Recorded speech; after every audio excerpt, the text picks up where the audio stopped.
गायत्री महामंत्र एक बार मेरे साथ दोहराओ। ओम भूर्भुवः स्वः तत्सवितुर्वरेण्यं भर्गो देवस्य धीमहि धियो यो नः प्रचोदयात्।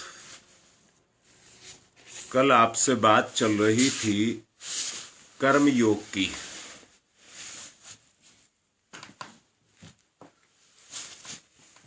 कर्म योग से जो मतलब बताया था, जो हम कर्म कर रहे हैं, जो भी कर्म कर रहे हैं, हम उस कर्म को करें जिसमें हमारी अंतर चेतना हमें धिक्कारे ना। वही हमारे लिए कर्म योग होगा।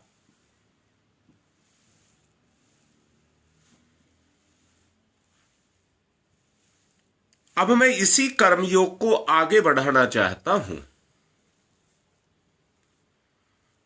मैंने पिछले एक प्रवचन में आप लोगों को यह समझाया था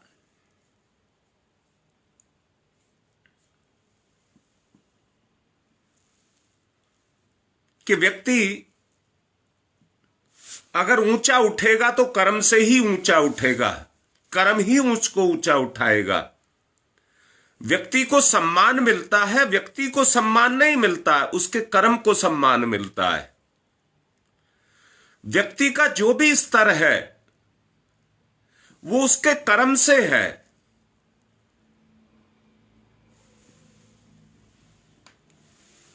हमको अपने जीवन में ऊंचा उठना है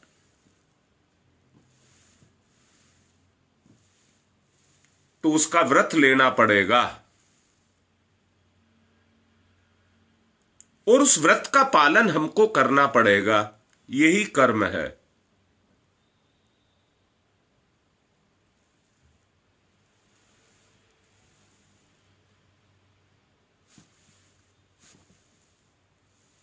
जैसा मैंने सुबह मैसेज भी लिखा है, आज मेरा जन्मदिन है। मैं नहीं चाहता कोई मुझे जन्मदिन की कोई शुभकामना दे, वो नहीं चाहता। शुभ कर्म करे। मैं चाहता हूं कि आज के दिन मैं तो आज संकल्प ले रहा हूं, व्रत ले रहा हूं और उसका पालन करूंगा। परंतु आपसे भी यह चाहता हूं केवल ये कहने तक सीमित ना रह जाए, ये साक्षात हो जाए। मैं नहीं चाहता कोई बधाई दे, मुबारकबाद दे, कोई शुभकामना दे, वो नहीं चाहता। चाहता हूं तो केवल एक ही चीज चाहता हूं। और मैं नहीं जानता कि आपको मेरा कितना लगाव मेरे साथ है, परंतु आज मैं संकल्प ले रहा हूं कि मेरा संपूर्ण जीवन का कतरा कतरा, एक एक सांस, एक एक क्षण आप लोगों के लिए होगा।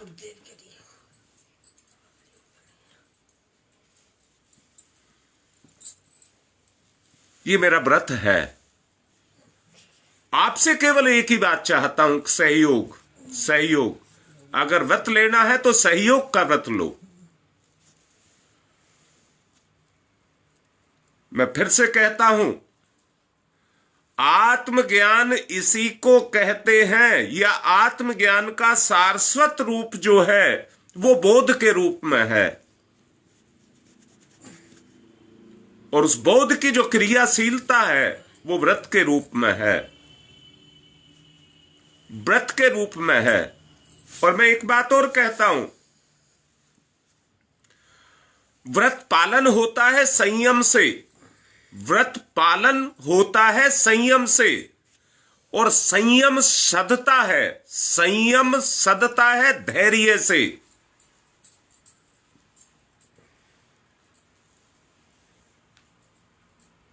जब तक व्यक्ति के जीवन में धैर्य नहीं आएगा, मैंने बेटा मना किया है, मुझे जन्मदिन की बधाई मत दीजिए, सहयोग की बात लिखिए।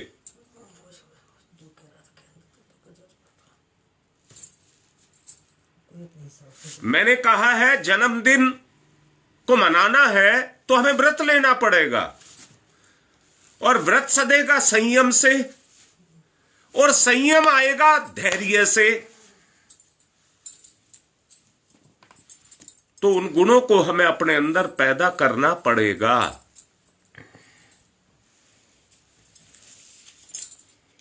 एक नियम है ऊपर चढ़ने का।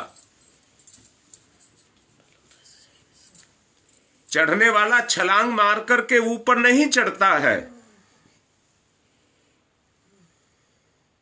परंतु उसे सीढ़ी से ऊपर चढ़ना पड़ता है।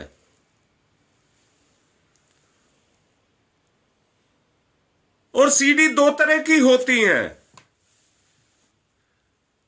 एक टेम्परेरी लकड़ी की बांस की बनी हुई, और दूसरी परमानेंट जो सीमेंट की बनी हुई होती है।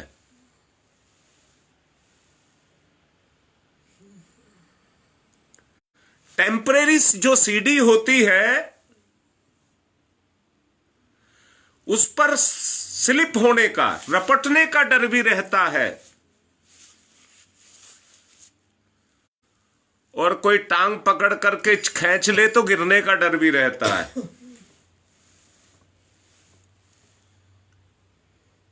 परंतु ऊंचा उठना है तो पहले हाथ से डंडा पकड़ते हैं, फिर पैर बढ़ाते हैं।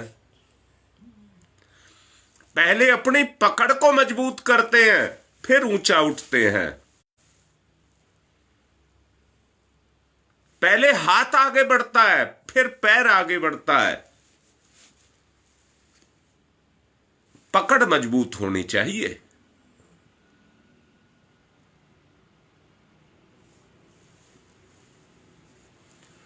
ऊपर आसानी से चढ़ सकते हैं।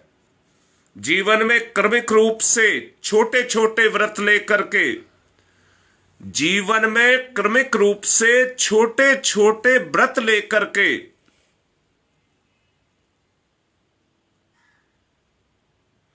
आप आगे बढ़ सकते हैं।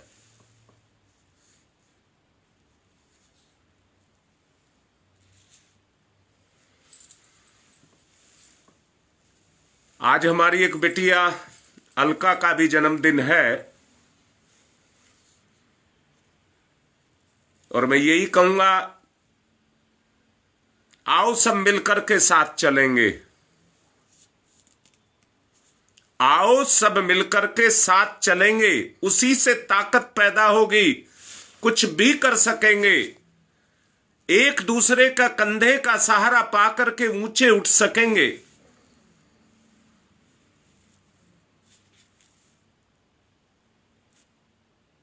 आओ सहयोग की भावना को जगाएं, पकड़ को मजबूत करें, पकड़ को मजबूत करें।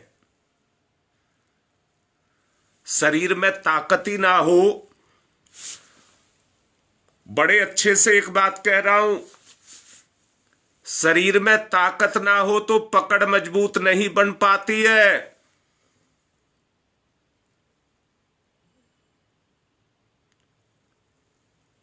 और शरीर की ताकत को लौकिक बल कहते हैं, पर लौकिक बल अधूरा होता है। याद रखना, शरीर में जो बल काम कर रहा है, मैंने कल समझाया था, उदारता, आत्मीयता, भावना, करुणा, अंतःकरण में हृदयता, ये जो गुण है ये गायत्री है।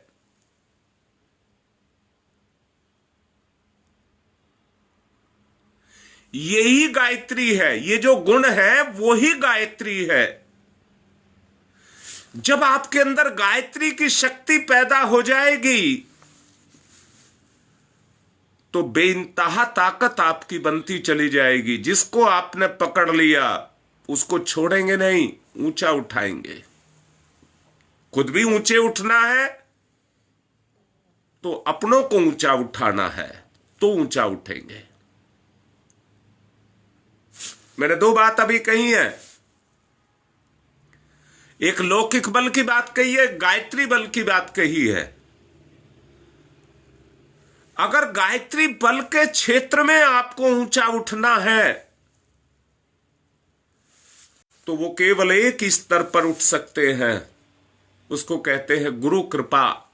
गुरु कृपा।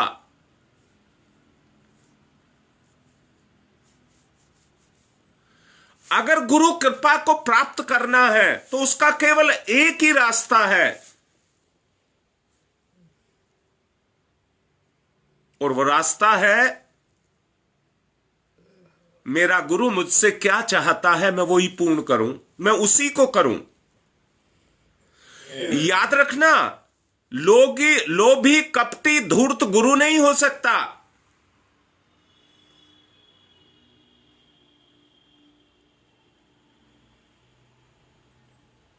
जो सब कुछ समर्पित कर दे वही गुरु हो सकता है।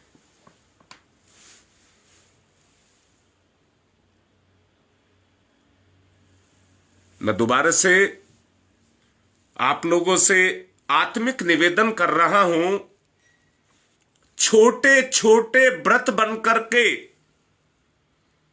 कितनी बड़ी ताकत बनेगी। छोटे छोटे व्रत, मैं कह रहा हूं व्यक्तिगत अगर ऊंचा उठना तो भी छोटे छोटे व्रत लेने पड़ेंगे, और हमारे छोटे छोटे व्रत आपस में मिल जाए तो कितनी बड़ी ताकत बनेगी। मैं पूछ रहा हूं, एक बूंद भरे हुए गिलास में गिरती है तो उस गिलास में जाकर के समा जाती है और गिलास का रूप धारण कर लेती है, और वही बूंद खाली गिलास में अकेली जाकर के गिरे तो वो गिलास का रूप धारण नहीं करेगी। हम सब किसी भी तरह से एक हो जाए, अगर एक होना चाहते हैं तो उसका केवल एक रास्ता है, सहयोग समर्पण, सहयोग समर्पण। इसी से गायत्री शक्ति पैदा होगी। मैंने अभी कहा है, व्रत पालन अगर होगा तो उसमें हमको संयम रखना ही होगा।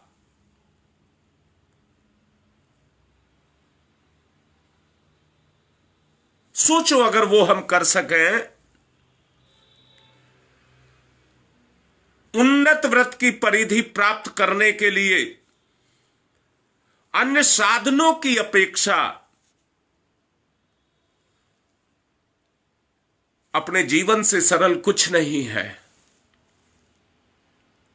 जीवन को कोई बाह्य साधन नहीं चाहिए, बाह्य साधन तो संसार को चाहिए।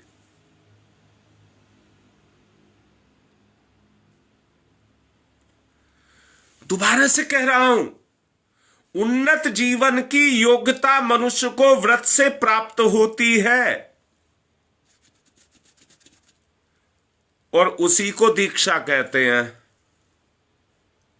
उसी को दीक्षा कहते हैं। दी इच्छा, दी इच्छा।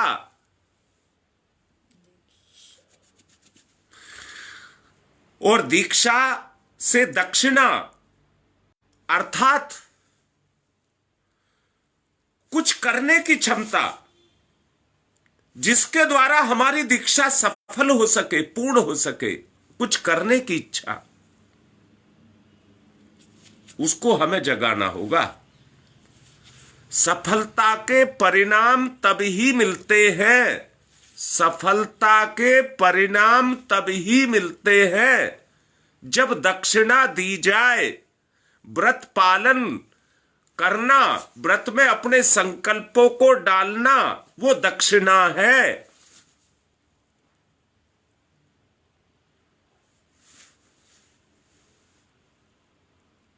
सफलता के द्वारा आदर्श और अनुष्ठान के प्रति श्रद्धा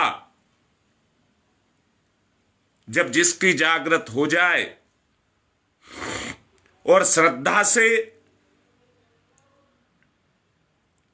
सत्य की प्राप्ति होती है, श्रद्धा से ही सत्य की प्राप्ति होती है। श्रद्धा गई, संकल्प गया। संकल्प गया, आपका अनुष्ठान कितना ही बड़ा क्यों ना हो, परंतु श्रद्धा के खिसकते के साथ ही अनुष्ठान भी खिसक जाएगा। इसलिए सत्य पर आरूढ़ नहीं हो पाएंगे। सत्य पर यदि आरूढ़ होना चाहते हैं तो सत्य के प्रति अपनी श्रद्धा को आपको कायम रखना होगा। और दोबारा से कह रहा हूं, सत्य और कोई नहीं है। याद रखना, सारे सत्यों को मना कर दीजिए, सत्य और कोई नहीं है। जीवन का लक्ष्य ही सत्य है, बाकी सत्य सब रखे रह जाएंगे। जिस सच्चाई के मार्ग पर दुनिया चलती है, कितने कांटों पर चलती है। मैं दोबारा से उसका बहुत सरल आसान रास्ता आपसे कह रहा हूं। दुनिया में आप कैसे चलते हैं इसको मत देखिए, पर जीवन के लक्ष्य पर आप कितना चल रहे हैं वो ही सत्य है।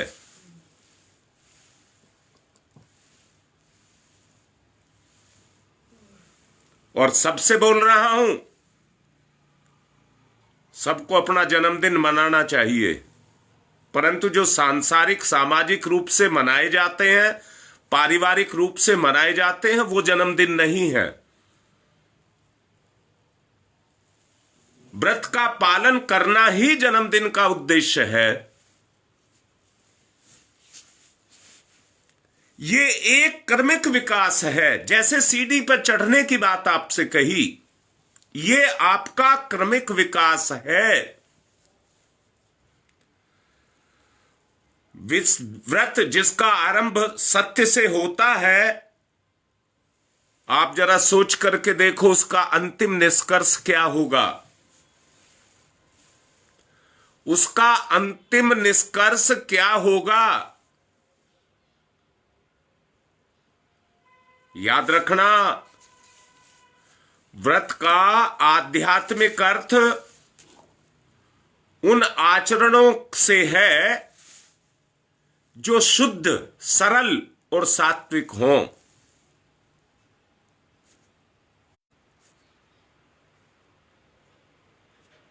और उनका पालन पूर्ण मनोयोग के साथ हो। हमारा जीवन एक उदाहरण बन जाए।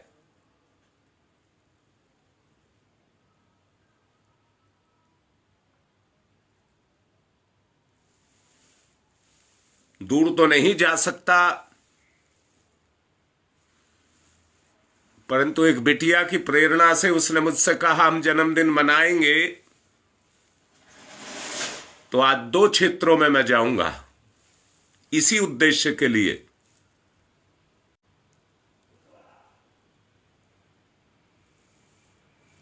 कि वो शक्ति पैदा हो जिससे युग परिवर्तन की प्रक्रिया आए। अकेला कुछ नहीं कर सकता। मैंने अभी कहा, एक बूंद को अगर गिलास में डाल दे तो वो एक बूंद ही रहेगी, गिलास नहीं बनेगी।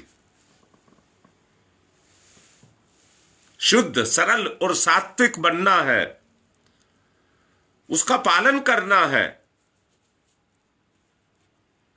व्यवहारिक जीवन में जो लोग अधिकांशतः सत्य बोलते हैं और सत्य का आचरण भी करते हैं, किंतु कुछ क्षण ऐसे भी आते हैं। कल ललिता बिटिया पूछ रही थी मेरे से कि तुम्हारे सामने बैठ करके तो सब समझ आता है, पर हटते के साथ ही समझ नहीं आता। मैं भी एक बात आपसे कह रहा हूं, ऐसे भी व्यक्ति हैं जो सदा सच्चे मार्ग पर चलते हैं, पर उनकी जिंदगी में कभी कभी ऐसे भी क्षण आ जाते हैं जो अपनी इच्छा पूर्ति में उनको वो लगा देते हैं, और वो इच्छा उनकी जिंदगी में बाधा बन जाती है। वही इच्छा उनकी जिंदगी में बाधा बन जाती है, और उस समय वो झूठ बोल देते हैं अपनी इच्छा पूर्ति के लिए। या असत्य आचरण कर डालते हैं, घटना घट जाती है निजी स्वार्थ के कारण, घटना घट जाती है निजी सुख स्वार्थ के कारण, सत्य की अवहेलना हो जाती है।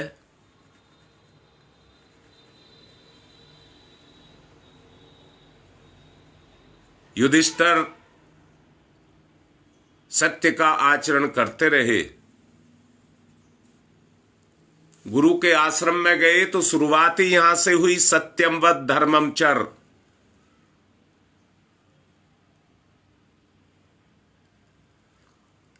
परंतु परिस्थितिवश कहना पड़ा, अश्वस्थामा हतो हतै नरो व कुंजुआ, कहना पड़ा, नहीं तो अर्जुन मारा जाता। अर्जुन का संकल्प था कि सूर्य डूबने से पहले मैं अश्वस्थामा के प्राण ले लूंगा।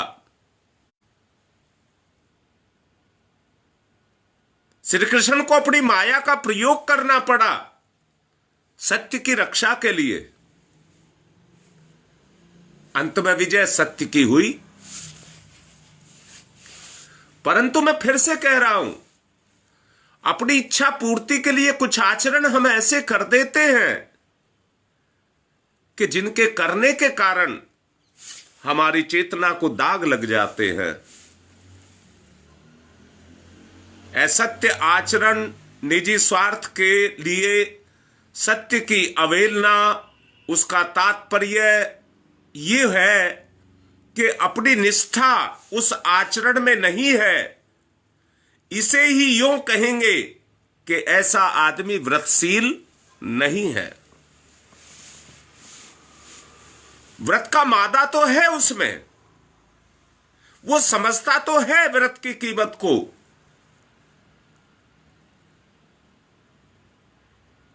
परंतु स्वार्थ होने के कारण उसके अंदर भटकाव भी है। मैं तो यहां कहूंगा, बात अपने हित की हो या किसी दूसरे के हित की हो, परंतु विचार शुद्ध हो और न्यायपूर्ण हो। विचार शुद्ध हो और न्यायपूर्ण हो। जितना विचार शुद्ध और न्यायपूर्ण होगा, निष्ठा का पालन उतना ही होगा। उसी को व्रत का पालन करना कहते हैं। मैं संक्षेप में अपनी बात को कहूं तो आचरण शुद्धता को कठिन परिस्थितियों में भी, मैंने कल भी कहा था आपको कि आदमी को हर वक्त कर्म करते हुए हर वक्त इस बात के लिए तैयार रहना चाहिए कि कब मुसीबत आएगी और मुझे उसका मुकाबला करना है, कब मुसीबत आएगी और मुझे उसका मुकाबला करना है। आंधी आए और हमें धूलम धूल कर जाए, घटना आए और अपना काम करके चली जाए, ये हमारे लिए ठीक नहीं है। हमें हर तरह से तैयार रहना है। कठिन परिस्थितियों में भी व्रत को नहीं छोड़ना है, उसी को व्रत का पालन कहते हैं।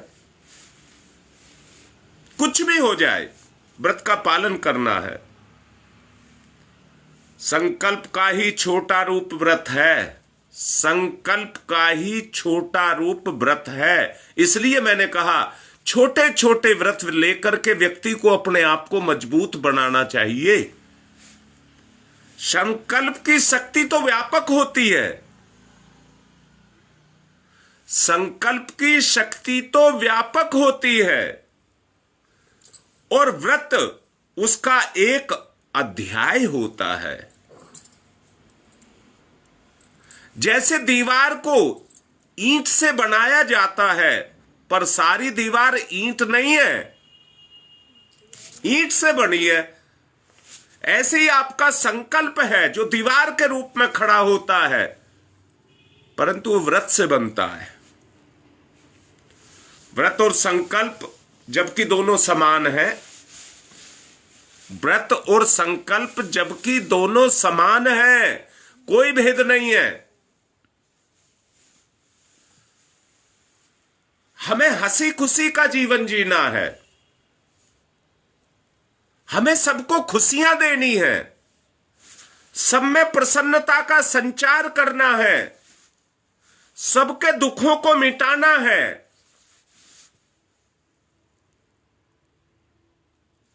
पापों को आपको मिटाना पड़ेगा। ये व्रत की कमजोरी है। मैंने कहा अंतरात्मा धिक्कार रही है, ये हमारी कमजोरी है। हमको व्रतशील होना पड़ेगा। जीवन का जो मूल, जैसे शरीर को जिंदा रखने के लिए प्राणवायु की आवश्यकता पड़ती है, शरीर को मजबूत करने के लिए घी खाने की आवश्यकता पड़ती है, पौष्टिक आहार की आवश्यकता पड़ती है, ऐसे ही जीवन को ताकतवर बनाने के लिए व्रत की आवश्यकता पड़ती है। छोटे छोटे व्रत जब जुड़ते जाते हैं तो व्यापक संकल्प बनता है। मैं फिर से कह रहा हूं, अगर आज के दिन हम सब मिलकर के सहयोग की भावना रख करके व्रतशील होकर के चलें तो पाप के सामने दीवार खड़ी हो जाएगी, एक नहीं हो जाएगी। और इसका लाभ सबको मिलेगा कि नहीं मिलेगा?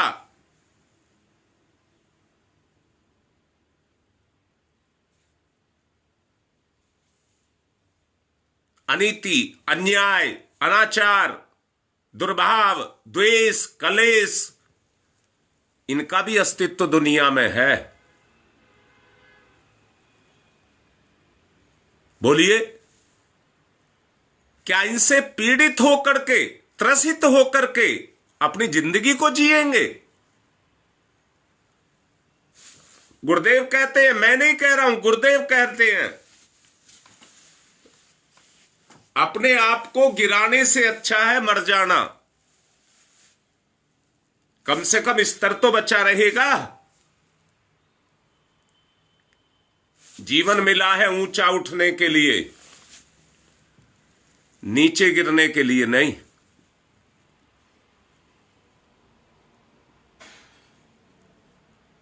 इसलिए हम सबको मिलकर के ऊंचा उठना होगा। याद रखना, सामूहिक शक्ति का बल अलग होता है और व्यक्तिगत शक्ति का बल अलग होता है। जब व्यक्तिगत शक्ति सामूहिक शक्ति बन जाए तो प्रचंड ऊर्जा उसमें पैदा हो जाती है। दोबारा से कहता हूं, जब भट्टी जलती है तो गीली सूखी ईंधन उसके अंदर गिरता रहता है, पर सूखे के साथ गीला और गीले के साथ सूखा भी जलता है। भट्टी है ना, उसमें सब जलता है। मैं दोबारा से कह रहा हूं, अगर हम मिलकर के चलेंगे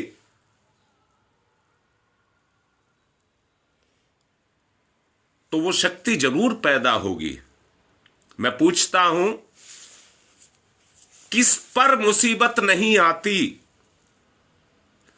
किस पर मुसीबत नहीं आती? आज हमारा कोनिया का एक बेटा है, शेरपुर का शिवचरण, आज उसका कोर्ट का एक केस है।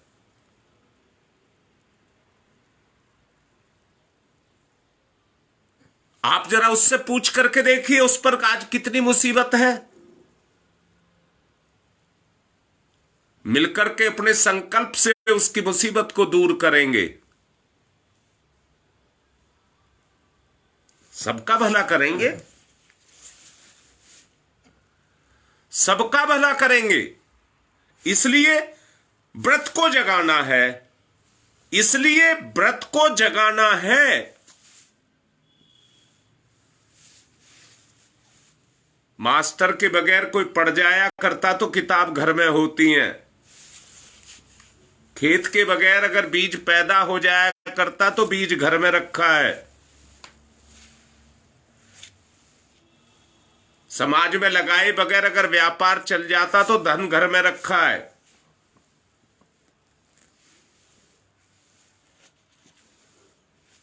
ईश्वर ने खुद को पाने के लिए समाज में अपने आप को लगाओगे तो समाज से पाओगे, भगवान में अपने आप को लगाओगे तो भगवान को पाओगे।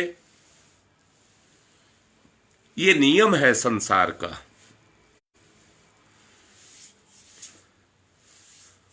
भाई मैं तो एक ही बात कह रहा हूं, संकल्प चाहे छोटा हो, सब संकल्प लीजिए, व्रत लीजिए, संकल्प नहीं व्रत लीजिए, मिलकर के संकल्प बन जाएगा। थोड़ी सी कठिनाई में जो लोग विमुख हो जाते हैं, दुख नहीं झेल पाते हैं, परीक्षा है, संकल्प के साथ परीक्षा है। वो शक्ति के अल्प होते हैं, उनकी शक्ति अल्प होती है। इसलिए अल्प शक्ति को आत्मविश्वास में जगाना है। दिनेश लिख रहा है, श्रद्धा, निष्ठा, विश्वास निश्चित रूप से हमें उसको जगाना होगा। हमारे बीच में वो व्रत पालन की शक्ति जगे।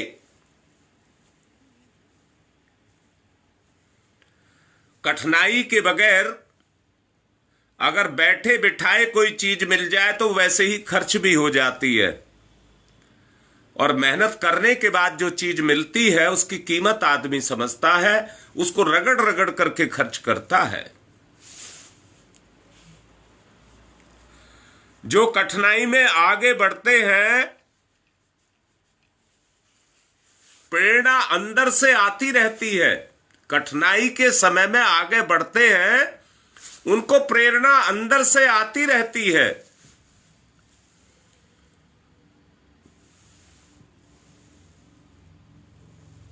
गंगा विहार से बिटिया पूछ रही थी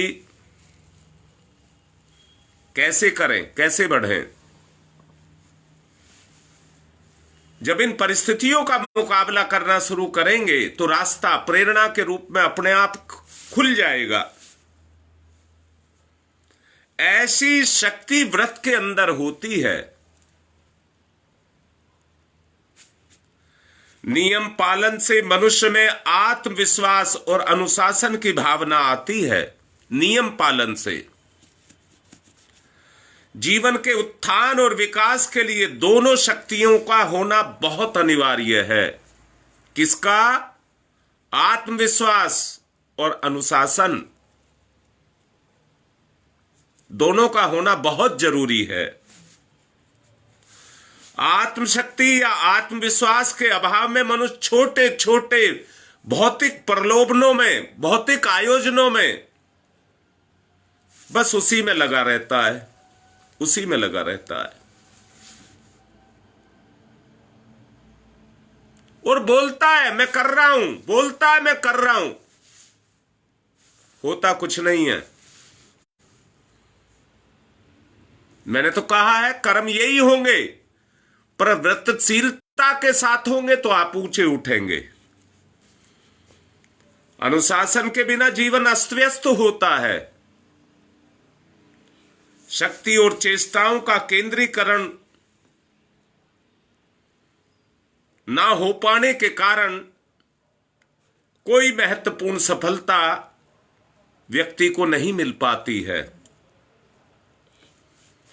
आध्यात्मिक लक्ष्य को अगर जीवन में प्राप्त करना है, पिछले दिनों आपको कहा था, दर्पण में जिस तरह से चेहरे को देखते हैं, अपने जीवन को देखें और अपने जीवन का लक्ष्य निर्धारित करें। याद रखना, कोई करता है तो किसी के लिए नहीं, जो करता है वो अपने लिए करता है।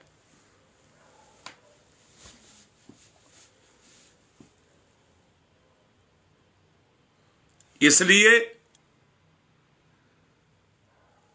आपको कर्म को प्रधानता देनी होगी।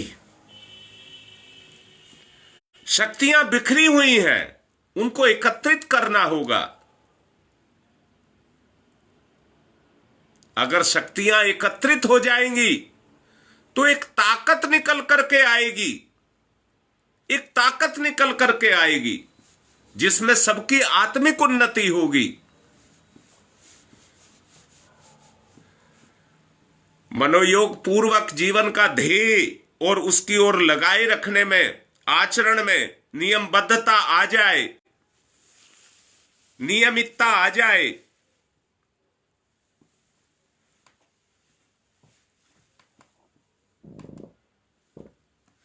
ललिता बेटा सुन रही है? अगर नियमितता आ गई तो आत्मशोधन की प्रक्रिया यहीं से शुरू हो जाएगी। आत्मशोधन की प्रक्रिया यहीं से शुरू हो जाएगी। फिर भूल नहीं होगी, फिर व्यवहार बनेगा, आचरण बनेगा।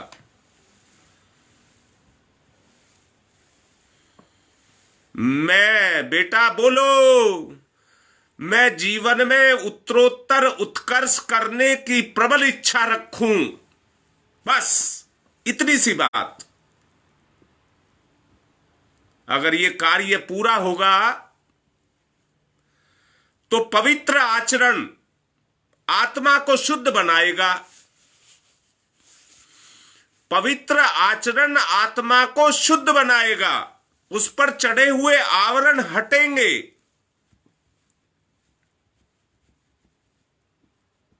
सोच में निखार आएगा, आचरण में निखार आएगा, व्यवहार में निखार आएगा, लगाव में निखार आएगा, प्रेम जगेगा।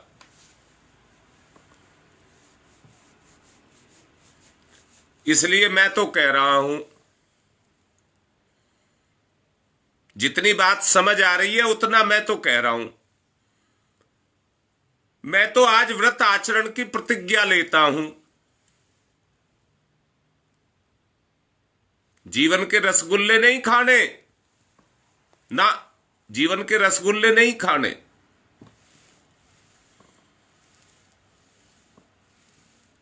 क्या करना है? व्रत पालन से आत्मविश्वास के साथ संयम की वृत्ति को जगाना है। आत्मविश्वास शक्तियों का संचय बढ़ाता है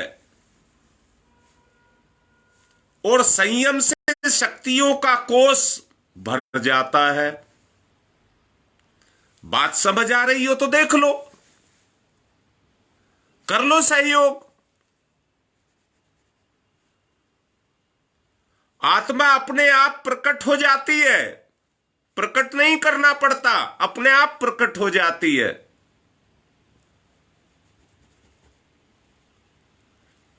शक्ति के बिना आत्मा को धारण करने की क्षमता नहीं आती। व्रत शक्ति का स्रोत है, इसलिए आत्मशोधन की प्रमुख आवश्यकता है।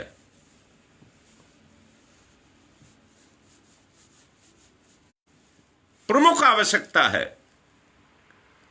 अपनी शक्ति और स्वरूप का ज्ञान मनुष्य को ना हो तो वो जीवन में किसी तरह का उत्थान नहीं कर सकता।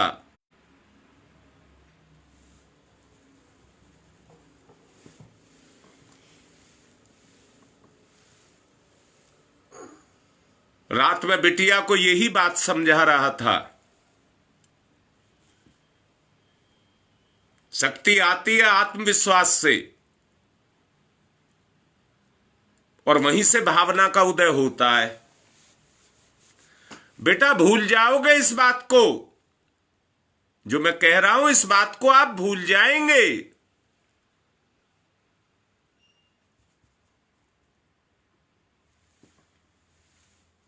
मैंने कल बिटिया को कहा था, गुरु पर जितना भरोसा, गुरु से जितना लगाव होता जाएगा, भावना उतनी बढ़ती जाएगी।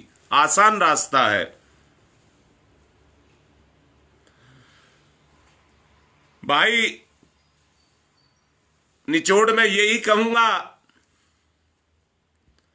कि परिवार को इकट्ठा करके आप भी अपने परिवार को इकट्ठा करके सब एक रास्ते पर चलना चाहते हैं, जहां कोई विरोध ना हो, सबका सहयोग हो, तो विकास तेजी से बढ़ता जाता है। ऊंचे उठने की आकांक्षा मनुष्य की आत्मिक प्रक्रिया है। छोटा सा बच्चा भी चाहता है उसे बड़ा कर दीजिए। अब मैं कहूंगा, हमें बड़ा इस रूप में नहीं बनना है। पूर्णता, आत्मा की आकांक्षा जगाइए, लक्ष्य बनाइए पूर्णता। पूर्णता प्राप्त करने की कामना मनुष्य का प्राकृतिक गुण है। दोबारा से खोल करके समझा रहा हूं। गाय दूध नहीं देती है, उसका प्राकृतिक गुण है। भेड़ ऊन नहीं देती है, उसका प्राकृतिक गुण है। पेड़ फल नहीं देता, उसका प्राकृतिक गुण है। आप भेड़ को मूंड लेते हैं पर फिर आ जाते हैं। आप उसको पेड़ को के वो फल चूंट लेते हैं पर उस पर फिर आ जाते हैं। गाय का दूध निकाल लेते हैं, फिर दे देती है। बादल खूब बरसते हैं पर फिर भी आ जाते हैं बरसने के लिए। जो प्राकृतिक है, उसकी पूर्ति प्रकृति करती है।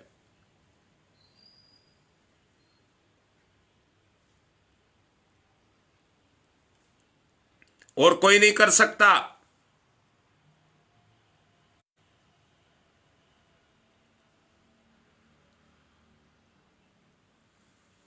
बेटा दौड़ना, आप नेपाल से हैं, मैं आपका स्वागत कर रहा हूं। मेरा आशीर्वाद आपको। आगे बढ़ो खूब। जो समझाया जा रहा है आप भी सहयोग करिए, बेशक नेपाल में हो, कहीं पर भी हो। हम जीवन को अस्त व्यस्त नहीं बनाएंगे, लक्ष्य के विमुख नहीं जाएंगे। हर कार्य की शुरुआत छोटी सी कक्षा से करेंगे और जीवन को आगे बढ़ाएंगे। आत्मज्ञान के महान लक्ष्य को प्राप्त करने की आरंभिक कक्षा का व्रत पालन करना होगा।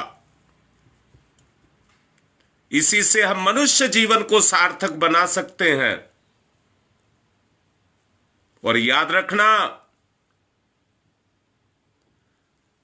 व्रत पालन से ही मनुष्य महान बढ़ेगा। इसलिए ये पाठ जितनी जल्दी हमको समझ आ जाए, मैं कहूं मुझको समझ आ जाए, उतना ही अच्छा है, उतना ही अच्छा है। बस हम व्रत का पालन करें। और मैं आज कहूंगा, अगर मेरा जन्मदिन मनाना है तो शुभकामना नहीं, संकल्प साधना। संकल्प साधना। मैं व्रत ले रहा हूं, आप भी ले लीजिए। समय ज्यादा हो चुका है,